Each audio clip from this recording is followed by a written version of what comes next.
बिस्मिल्लाहिर्रहमानिर्रहीम। आज के प्रोग्राम के साथ मैं हूं नसरुल्लाह मलिक।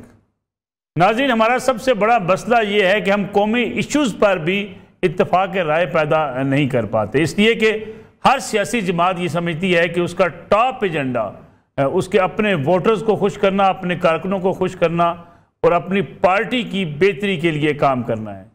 अगर कौमी इश्यूज़ सामने आ जाएँ तो हर पार्टी अपना अपना मौक़िफ़ लेकर सामने आ जाती है। माजी में भी हमने देखा कि कालाबाग डैम ना बन सका, मुल्क के अंदर बहुत से इश्यूज़ पे ना मुफाहमत हो सकी और ना ही हम मईशत की बहाली के लिए तमाम सियासी जमातें यकसू हो सकी। दावे किए जाते रहे कि हम गरीब आदमी का ख्याल रखना चाहते हैं, हम अवामी मसाइल हल करना चाहते हैं, लेकिन सियासी जमातें इतनी एक दूसरे के खिलाफ महाजराई की तरफ चली जाती हैं कि जिससे आम आदमी के मसाइल हल नहीं हो पाते और मुल्क कशीदगी की तरफ हमेशा से बढ़ता ही चला जाता है। आज भी अगर कोई बड़ा फैसला हुआ, फैसला ये हुआ कि वो गैर कानूनी तौर पे मुकीम गैर मुल्की जो पाकिस्तान में मुकीम हैं उन्हें वापस जाना चाहिए। अब इस पर भी एतराज़ात हैं। आखिर किसी मुल्क के अंदर ऐसा होता है कि कोई गैर कानूनी तौर पर मुकीम हो और वहाँ की सियासी जमातें अपना अपना नुक्ता नज़र रखती हों, क्योंकि तमाम सियासी जमातें ये समझती हैं कि जिसको भी पाकिस्तान में रहना है उसको पाकिस्तान के आइन और कानून के मुताबिक रहना है। इसी तरीके से माजी में भी बात की गई कि आइए मिलकर चार्टर ऑफ इकानमी करते हैं, लेकिन फिर उसमें भी बातचीत आगे न बढ़ सकी। हमारे यहाँ तो तख्तियाँ एक हुकूमत लगाती है, दूसरी हुकूमत आके उसको उखाड़ फेंकती है और अपनी तख्ती डेवलपमेंट प्रोजेक्ट्स के ऊपर अपनी लगा देती है, ताकि नंबर जो गेम है, अपने अपने नंबर बनाने वाली बात वो चलती रहे। आखिर ऐसी वजह क्या है कि हम आवाम के लिए, आम आदमी के लिए, उसके मसाइल के लिए हम सर जोड़कर क्यों नहीं बैठ जाते? पार्लियामेंट के अंदर लोग जाते हैं, अवाम पार्लियामेंट के लिए अपने नुमाइंदगान को मुंतखब करते हैं, उसमें भी एतराज़ात आते हैं। अब अख्तर मैंगल साहब मुल्क के एक अहम बलोच रहनुमा हैं, वो भी कहते हैं कि पार्लियामेंट के अंदर जो कानून साजी की गई वो सियासी जमातों ने अपने लिए की। फिर उसके साथ साथ गिले शिकवे हुकूमत में रहकर कुछ होते हैं, हुकूमत से निकल कर कुछ होते हैं। PDM का इत्तेहाद बना, इमरान खान साहब की हुकूमत रुखसत हुई, अदम एतमाद की तहरीक कामयाब हुई। आज मैंगल साहब को यह नज़र आता है कि नहीं, वो तो PDM जो है वो कमर बाजवा साहब ने बनवाई थी, उस वक्त के आर्मी चीफ, और अगर वो सपोर्ट ना करते तो अदम एतमाद की तहरीक कामयाब ना होती। लेकिन उस वक्त मैंगल साहब ये कहते थे कि इमरान खान साहब ने मुल्क को जिस तबाही की तरफ धकेल दिया है, इस लिहाज से अदम एतमाद की तहरीक लाना नहायत ही ज़रूरी है। इसका भी जायज़ा लेंगे कि आखिर इक़्तिदार से निकलते ही हमारे मौक़िफ़ बदल क्यों जाते हैं। मेरे साथ मौजूद हैं पाकिस्तान पीपल्स पार्टी के सीनियर रहनुमा आजिज़ धामरा साहब, उनके साथ तशरीफ़ रखते हैं जनाब खेलदास कोस्तानी साहब, मुस्लिम लीग नवाज़ के सीनियर रहनुमा हैं, और उनके साथ फिरदौस शमीम नकवी साहब पाकिस्तान तहरीक इंसाफ के सीनियर रहनुमा हमारे साथ मौजूद हैं। प्रोग्राम का आगाज़ धामरा साहब आपसे करते हैं। पाकिस्तान पीपल्स पार्टी को गिला क्या है?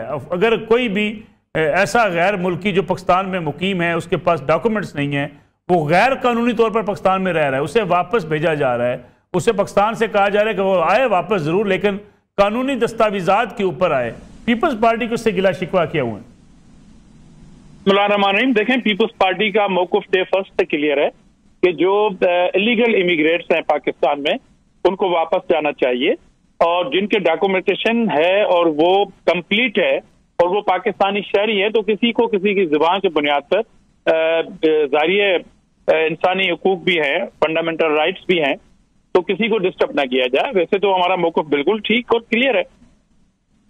लेकिन धामरा साहब, अगर किसी ने अपने पेपर्स बनवा लिए हुए, अपने कागजात बनवा लिए हुए हैं पाकिस्तान रहने के लिए, वो आया इलीगल तरीके से था, लेकिन उसने अपने डॉक्यूमेंट्स यहाँ बनवा लिए, क्या उसकी छानबीन नहीं होनी चाहिए? अगर किसी के डॉक्यूमेंट्स फेक हैं, उन्हें मुल्क छोड़ने का नहीं कहना चाहिए?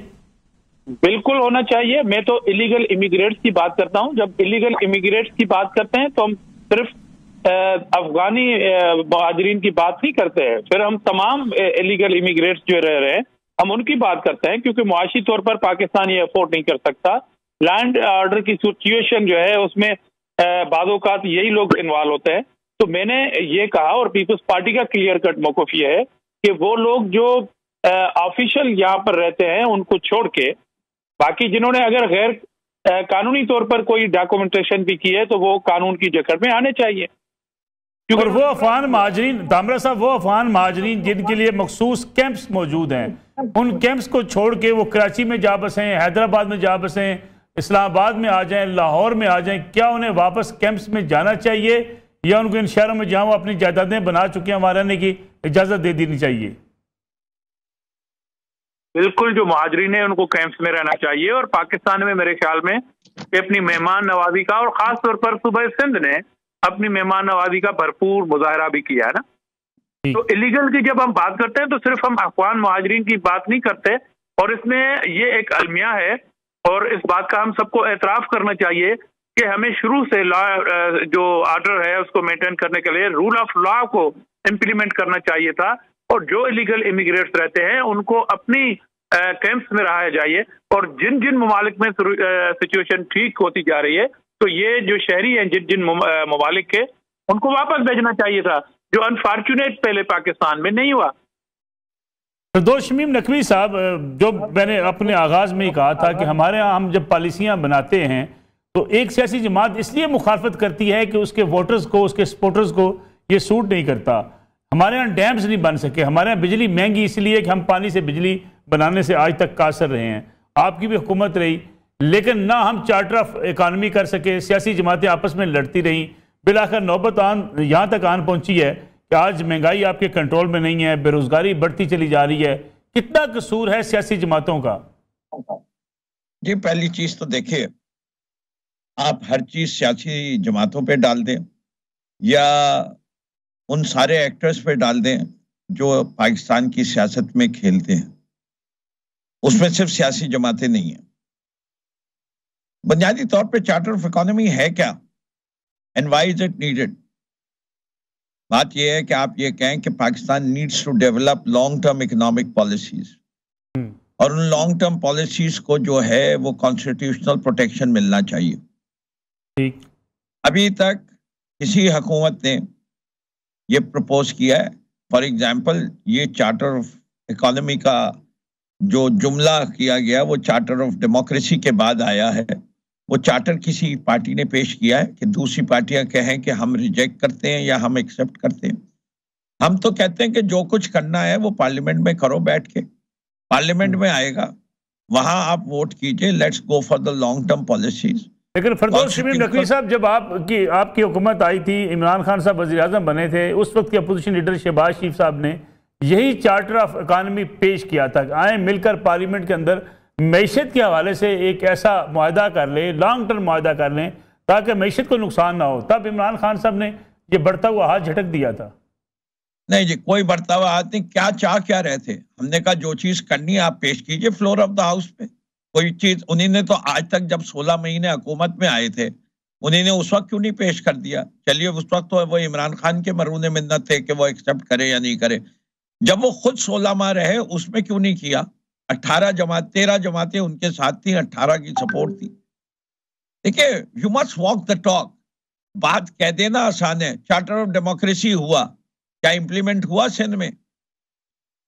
नेशनल असेंबली में तो उन्होंने ले लिया, लीडर ऑफ द ऑपोजिशन जो है वो हमारी जो उसकी ऑडिट कमेटी है, उसका जो है head leader of the opposition होगा। लेकिन सिंध में किया नहीं जी, स्टैंडर्ड फर्क है। वहां शर्त लगा दी कि पहले आप चार्टर ऑफ डेमोक्रेसी साइन करें, फिर हम आपको जो है वो बनाएंगे पब्लिक ऑडिट कमेटी का चेयरमैन, पीएससी का। ये मजाक खेल रही हैं, ये आपस की बाजियां खेल रही हैं। इन्हीं ने इकोनॉमिक चार्टर जो है वो सिर्फ ये चार्टर था कि किसी तरीके से इनकी जो माजी की करप्शन है उसके ऊपर पर्दा डाल दिया जाए। ये सारा खेल ही है, इसीलिए खुद नहीं किया। जैसे उस वक्त आके उन्हीं ने वही जो करना चाह रहे थे वो उन्हीं ने NRO2 ले लिया नैब के जरिए। ये वो मसाइल हैं जिनको हम डिनाई नहीं कर सकते, जो पाकिस्तान में एग्जिस्ट करते हैं। इसीलिए वो चैलेंज होते हैं कोर्ट में, इसी के लिए ये ऐसी चीजें एक्सेप्ट नहीं होती। पाकिस्तान आज यहाँ खड़ा हुआ है कि आज बांग्लादेश से पीछे हो गया, और अगर ऐसी सूरत हाल रही तो पता नहीं किस किस के और पीछे रहेगा। जब तक हम सब लोग जागेंगे नहीं, मिनहसुल कौम जागेंगे नहीं, और पाकिस्तान की सियासत में गैर सियासी इदारों की इंटरफेरेंस नहीं खत्म होगी और इंस्टीट्यूशंस नहीं डेवलप होगी। पहले तो Pakistan needs a new social contract. जिस मुल्क में आईन की बालादस्ती नहीं हो, आप कहाँ चार्टर्स की बात कर रहे हैं? फिरदौस शमीम नकवी साहब, सुन लीजिए आप। 2 प्रोविंसेस में आपकी ऐसी गवर्नमेंट है जिसको 90 दिन के लिए केयरटेकर सेटअप आया था, वो 90 दिन से ज्यादा रह रही है। वो फैसले कर रही है जो उसको करने का इख्तियार नहीं था, और ना उसको कोई रोकता है, ना अदालतें रोकती हैं, ना इलेक्शन कमीशन ऑफ पाकिस्तान रोकता है, ना वो फौजी इदारे रोकते हैं जिन्हें इस वक्त पाकिस्तान की बगतार संभाले हुए। फिरदौस शमीम नकवी साहब, मैं आऊँगा आपके पास अगले सेगमेंट में इसी इशू पे बात करने के लिए कि आइन और कानून की खिलाफ वर्जी कैसे होती है, एक तीसरे फरीक को जो है वो मुदाखलत की दावत कौन देता है, कौन कौन सी सियासी जमात किस तरीके से इंटरफेरेंस चाहती रही, आपका कितना हिस्सा है, इस पर बात करेंगे। खेलदास कोस्तानी साहब, जब भी बात की फिरदौस शमीम नकवी साहब ने कि ये बारियां लगी हुई हैं, कभी आपकी बारी कभी पीपल्स की पार्टी की बारी, इसी बारी के चक्कर में आपने कानून साजी की। आप चार्टर ऑफ इकानमी चाहते नहीं थे, आप चाहते थे आपके मुकदमात खत्म हो जाएं। आज अख्तर महंगल साहब इस पर बात कर रहे हैं। देखिए, आपने खुद भी फरमाया कि चार्टर ऑफ इकानमी की बात शहबाज शरीफ साहब ने की, वो अपोजिशन लीडर थे, और उसका नतीजा ये निकला कि उसके उस वक्त के एक जो हुक्मरान था, वो जो फिरौनियत उसमें थी, उसने शहबाज शरीफ साहब को जेल में डाल दिया। आसिफ अली जरदारी साहब ने भी इनको यही ऑफर की थी, आओ मिलके चलें और हम सियासी जमातें मिलके चलेंगी तो मुल्क आगे बढ़ेगा। तो आसिफ अली जरदारी साहब को भी जेल में डाल दिया गया। तो वो समझ रहा था कि मैं जो जिस तरह आया हूं, मुझे जो उनको अंदाजा था कि मैं 10-20 साल के लिए आया हूं और मुझे कोई नहीं निकाल सकता, ना मैं कोई सियासी फिजा कायम करूंगा। पार्लियामेंट की बेतौकीरी उसने की, पार्लियामेंट में आते नहीं थे, पार्लियामेंट के जो कानून बनते थे उस पर भी उनकी हर चीज पे उनका एक इंतशार वाला और फिरौनियत थी, जिससे इस जमहूरियत को भी उस पार्लियामेंट को भी नुकसान हुआ। और बिलाखिर हमने ये सोचा कि अब मुल्क जो है एक ऐसी सूरत हाल एक ही ऐसी नहज पे खड़ा गया। आपको मैं मलक साहब ये बताऊं, जब पुलवामा का वाकया हुआ, तमाम सियासी जमातें आके बैठी, अपोजिशन लीडर, स्पीकर, तमाम जमातों के कायदीन, एस्टेब्लिशमेंट, अस्करी क़यादत, सब बैठे हुए थे, इंतजार कर रहे थे। प्राइम मिनिस्टर उस वक्त के नहीं आए। तो जब वो ऐसे कौमी मामलात जहां पे एक ऐसी मोड़ आ गया, उस पर भी वो आकर नहीं बैठा और वो कहता था कि मैं वजीर आजम से मैं अपोजिशन लीडर से हाथ नहीं मिलाऊंगा।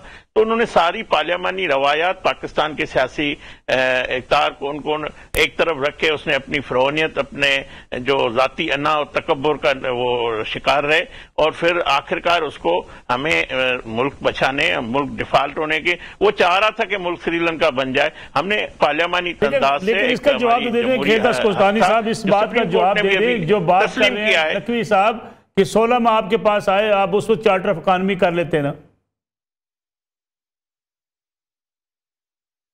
देखें, इमरान खान साहब ने अगर सियासी रास्ता इख्तियार करते उस वक्त भी, तो हम बिल्कुल उनसे बात करते। उसने सियासत के बजाय रियासत के मुखालिफ बयानियां बनाया। उन्होंने पाकिस्तान को श्रीलंका बनाने की कोशिश की। उसने मार धाड़, मुजाहरे, और आपने यहां तक वो आके पहुंचा जब हमारी जो शोधा की यादगार थी GHQ, इस नेच पर जब आप पहुंचा, तो ऐसे शख्स से बात नहीं हो सकती है। ऐसे फिर आप दूसरे जो दहशतगर्द मिलिट्री है या जो कानून हाथ में लेते, फिर आप उनसे भी बात करें। तो ये बातचीत का रास्ता उसने खुद बंद किया था। उसने ये रास्ता खुद इंतखाब किया था जिसका वो आज भुगत रहे हैं। और जो 26 साल उसने जो कुछ किया, जो मासूम लोगों को एक नैरेटिव बनाने की कोशिश की, उन सबका भी नुकसान किया, अपना भी किया, पाकिस्तान की सियासत का भी किया।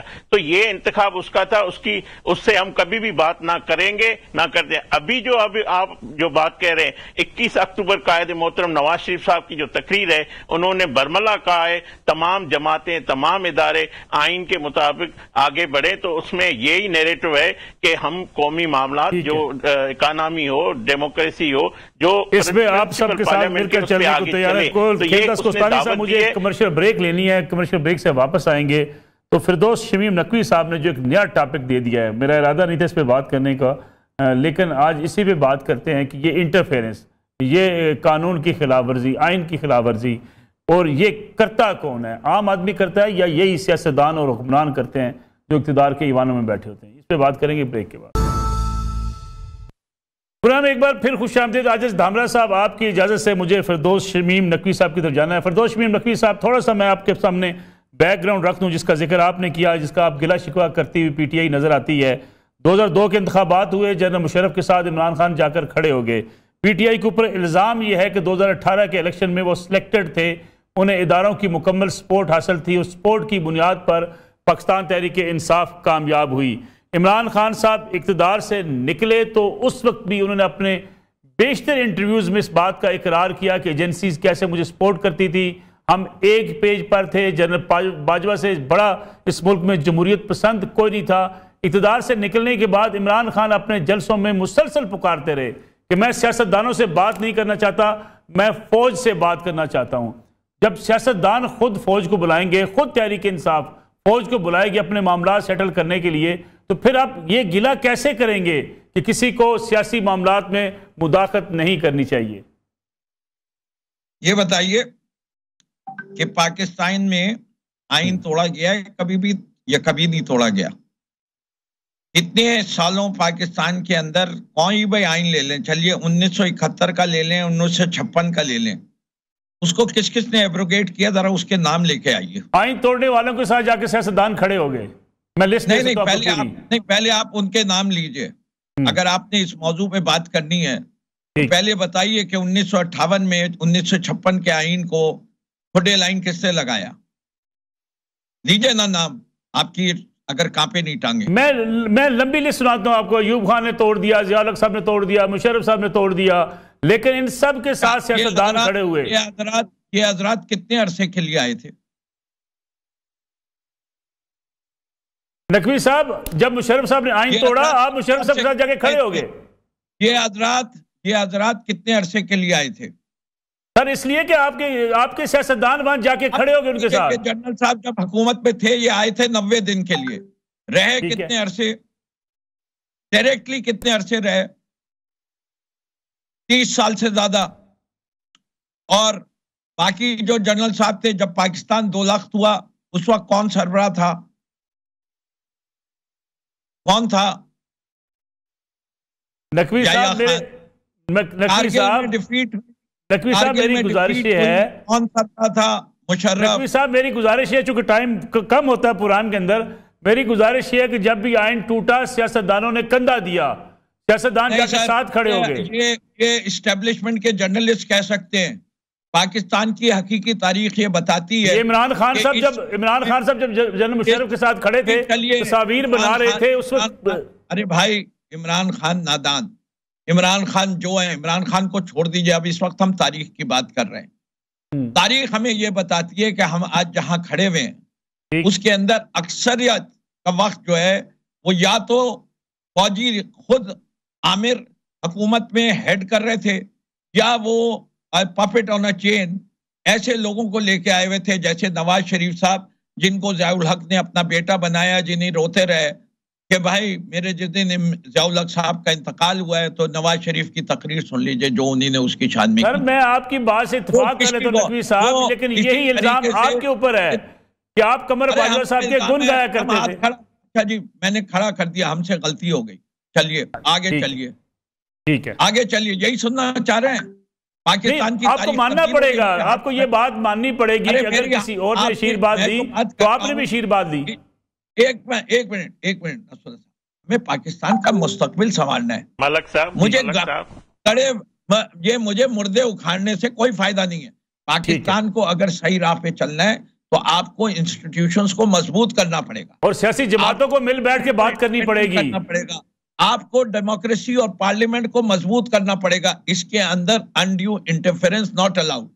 इलेक्शन कमीशन ऑफ पाकिस्तान किसी के कहने पे नहीं चल सकता कि 90 दिन की हुकूमत आइन कहता है कि केयर टेकर सेटअप 90 दिन के लिए। मेरे लिए बड़े काबिल एहतराम है। अगर मैं आपको भी याद दिला दूं, पंजाब की हुकूमत, आपने बल्दियाती जो हुकूमतें थी, आपने एक एग्जीक्यूटिव ऑर्डर जारी करके सुप्रीम कोर्ट के फैसले को हवा में उड़ा के मुअत्तल कर दी थी और पंजाब के बल्दियाती इदारों को काम करने से रोक दिया था।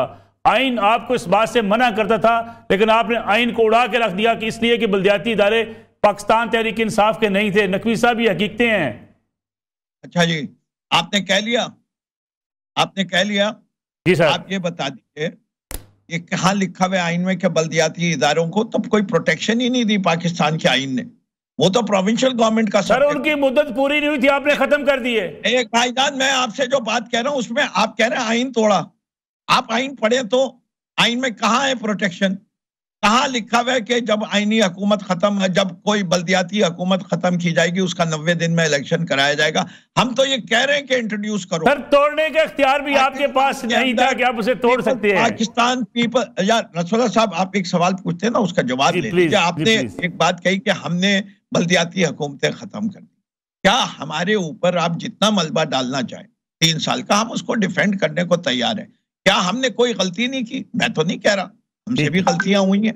मुझे अगर आप वो गलतियां गिनवाना चाहेंगे तो अच्छाइयां भी गिनवा लीजिए। मैं अच्छाइयां भी गिनवा दूंगा। आजिज धामरा साहब, मैं आजिज धामरा साहब इसी डिबेट में शामिल करते हैं। धामरा साहब, ठीक है, धामरा साहब, जो नकवी साहब बात कर रहे हैं कि सियासतदानों को मिल बैठना पड़ेगा, आइन तोड़ने वालों के साथ नहीं जाना पड़ेगा, ये एक दूसरे के ऊपर इल्जामात से काम चलेगा नहीं।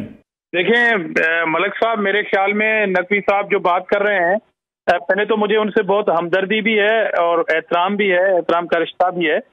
दूसरी बात, जो पॉलिटिकल पार्टी को मिल बैठने की बात जो मशवरा नकवी साहब दे रहे हैं, तो नकवी साहब के लीडर ने तो जो एक अनापरस्ती की मतलब एक मुजाहरा किया था, उसने तो खुदकश हमला किया, ना सिर्फ इस मुल्क की इकोनॉमी पे, इस मुल्क की अखलाकियात पे, और खुद अपनी पार्टी के ऊपर भी खुदकश हमला किया हुआ था। तो अब नकवी साहब की अपनी जो थिंकिंग अभी कौम सुन रही है, उसको आया वो अपने जो लीडर हैं, मतलब उनके जो अभी भी फॉलोअर हैं नकवी साहब उनके, तो उनके किरदार को जरा रिविजिट करना पड़ेगा उनको, कि जब मुल्क की इकोनॉमी के लिए जब उनसे मिल बैठने की बातें पॉलिटिकल पार्टीज कर रही थी, तब उनका मौक़िफ़ क्या था, और नकवी साहब उस वक्त भी उस पार्टी का हिस्सा थे और फॉलोअर थे उसके पार्टी के लीडरशिप के। तो आज उनकी बात को अगर मैं ठीक भी समझूं, तो गारंटी क्या है इस बात की कि अब उनके लीडर कौन है, क्या गारंटी है इस मुल्क को? और आज आपके प्रोग्राम को अगर हम इस बात का सबूत बना लें कि इस मुल्क के आने वाली जो हुकूमत होगी जो इलेक्शन में, वो इस मुल्क की इकोनॉमी पे चार्टर ऑफ इकोनॉमी करेंगी और एक डॉक्यूमेंट साइन करें तमाम पॉलिटिकल, मेरी ये तजवीज़ है कि तमाम पॉलिटिकल लीडरशिप इस मुल्क की इकोनॉमी पे, सियासत की अखलाकियात पे एक डॉक्यूमेंट साइन करें, बाद में इलेक्शन में जाएं, कौम के पास जाएं, और कोई भी पार्टी अगर कल उस बात से मुकर जाती है तो वो डॉक्यूमेंट्स कौम के सामने आ जाए कि मिसाल के तौर पर अगर पीपल्स पार्टी ने इलेक्शन से पहले कौम से ये वादा किया कि वो इस मुल्क की इकोनॉमी के लिए तमाम पॉलिटिकल पार्टी से मिल बैठ के हल करेगी, और ना करे तो वो बात पीपल्स पार्टी को पकड़ में आ जाए। अगर पीटीआई की ये करती है, क्योंकि मैं ये बात वादे कर देना चाहता हूं कि पीपल्स पार्टी का मौक़िफ़ है कि बतौर पार्टी पीटीआई पे बैन नहीं होना चाहिए, वो उनको इलेक्शन में हिस्सा लेना चाहिए। अगर वो जीत जाते हैं किसी हल्कों से तो जीतना चाहिए उनको, मगर एक वाज़ेह पॉलिसी देनी चाहिए। और आज पीटीआई इमरान खान को अगर अपना लीडर मानती है, नकवी साहब कह दें, तो उनकी बातों की गारंटी कौन देगा इमरान खान की? ये भी इस प्रोग्राम में अगर नकवी साहब कह दें तो मैं इनको सलाम पेश करूंगा। ठीक है, प्रोग्राम एक ब्रेक का वक्त हुआ, वापस आते हैं इस कमर्शियल ब्रेक के बाद। प्रोग्राम एक बार फिर खुश आमदीद। खेलदास कोस्तानी साहब, जो नकवी साहब बात कर रहे हैं कि अगर एक मखसूस सियासी जमात के ऊपर दबाव होगा, जो माजी में अगर उन्होंने गलतियां की हैं, आज आप गलतियां दोहरा रहे हैं। कल आप दीवार के साथ लगे थे, आप किसी और के साथ आज दीवार के साथ लगा रहे हैं।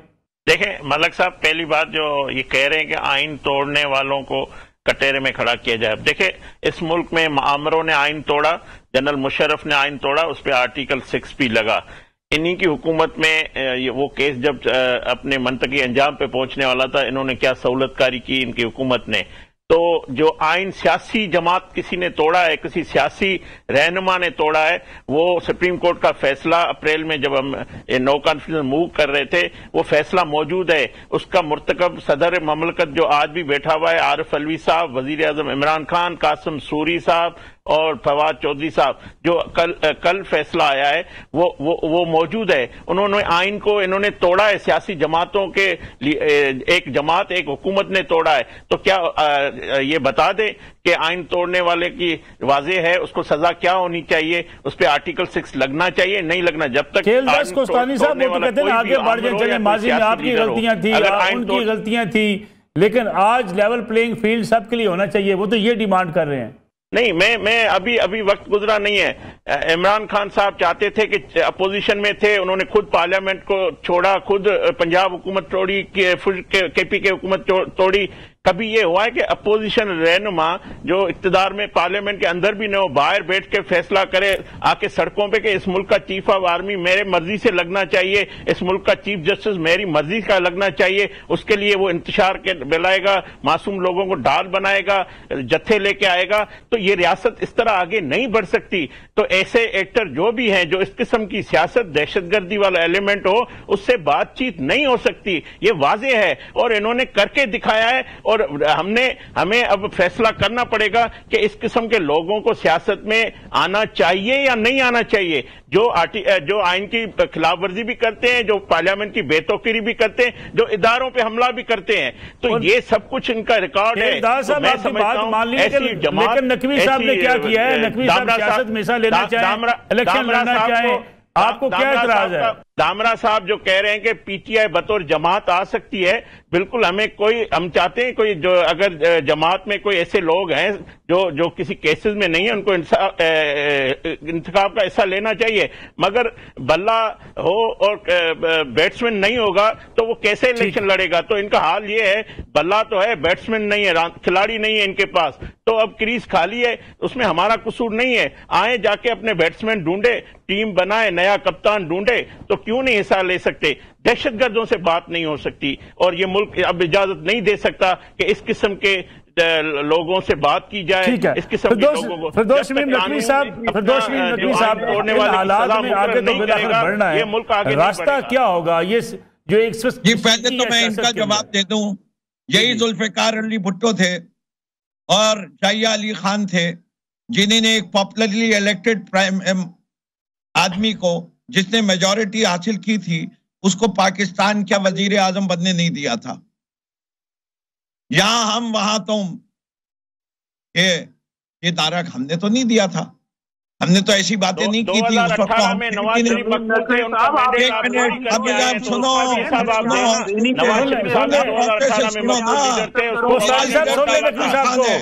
मेरा लीडर अभी भी इमरान खान है और मैं पाकिस्तान का ज़हनी मरीज है। मैं वही तो हम कह रहे हैं कि आपका लीडर आप अपनी मर्जी थोपे या नहीं आए और हमारा मुकाबला करें। इलेक्शन इसीलिए कराए जाते हैं, जमहूरियत का नाम है for the people by the people. Zulfikar Ali Bhutto की जुत्ती के बराबर नहीं आएगा। आज आप इमरान खान को छोड़िए, इलेक्शन कराइए, अवाम को पता करने दीजिए। अगर अवाम रिजेक्ट करती है, आज भी बल्दिया के कराची में हुआ है, आपको डर क्यों लगता है? आपको डर क्यों लगता है? छोड़ दिया आपने इलेक्शन कराने में, ये इसका जवाब दे आपने इमरान खान को छोड़ दिया ना। साहब अब तो इलेक्शन हो रहे हैं जी। नकवी साहब, अगर आप फौजी इदारों पे हमले करेंगे, आप फौजी इदारों पे हमले करेंगे, आप शोधा की तस्दीक करेंगे, तो आपको इजाजत नहीं मिलनी चाहिए। हम उस मौके एक ऐसा वजीर आज़म करते हैं जो कि कन्विक्टेड भी नहीं है, उसको भी तो बाहर छोड़ दो, उसको फेल दे। मलिक साहब से पूछ लें कि 9 मई के वाकयात की हिमायत कर रहे हैं या मुखालफत कर रहे हैं, मजम्मत कर रहे हैं, ये पूछ लें जरा। जी, दामरा साहब वो कहते हैं अब 9 मई के वाकयात की मजम्मत करते हैं, हम जाएंगे, पाकिस्तान के अवाम फैसला करें। आप कौन होते हैं? 9 मई यस और नो कि आप इसकी मजम्मत कर रहे हैं या हिमायत कर रहे हैं? He is the hope of Pakistani नहीं है। उसने जो किया पाकिस्तान के साथ वो उन चोरों से बहुत बेहतर है। नकवी साहब एक मिनट सुन लें। हिमायत कर रहे हैं ना आप? नकवी साहब एक मिनट सुन लें। दामरा साहब मुझे 1 मिनट का मौका दीजिएगा। ये 9 मई वाले हैं दामरा साहब, ये 9 मई वाला ही है। मैं कहता हूँ जिस पे करप्शन के केसेस है उसको हटा दो। 9 मई की बात बताएं कि आप उसकी हिमायत कर रहे हैं या मजम्मत कर रहे हैं। आज के प्रोग्राम में ये मैसेज जाना चाहिए। जमहूरियत पे यकीन रखते हैं। नवाज शरीफ के बाद शहबाज शरीफ, शहबाज शरीफ के बाद हमजा शरीफ। को भागने ना दें, आपका टाइम पूरा हो जाएगा। 9 मई की मजम्मत करवा लें या हिमायत करवा लें, बस। नकवी साहब एक सवाल है दामरा साहब का, उसका जवाब दे दे। वो कहते हैं 9 मई के जो वाकयात हुए, चार्टर ऑफ इकोनॉमी और चार्टर ऑफ डेमोक्रेसी, ये भागना चाह रहे हैं, भागने मत दें। नकवी साहब 9 मई के वाकयात की वेयर इज कॉन्स्टिट्यूशन? आइन नकवी साहब बालादस्ती किधर है? दिखाओ कितनी फंडामेंटल राइट्स मेरी आज। नकवी साहब 9 मई के वाकयात की आप मजम्मत करते हैं या नहीं करते? मेरे हक के लिए खड़े हुए मुझे। नकवी साहब 9 मई को जो कुछ हुआ आप उसे दुरुस्त समझते हैं? ड्यूली अप्रूव्ड बिल्डिंग से क्यों तोड़ी?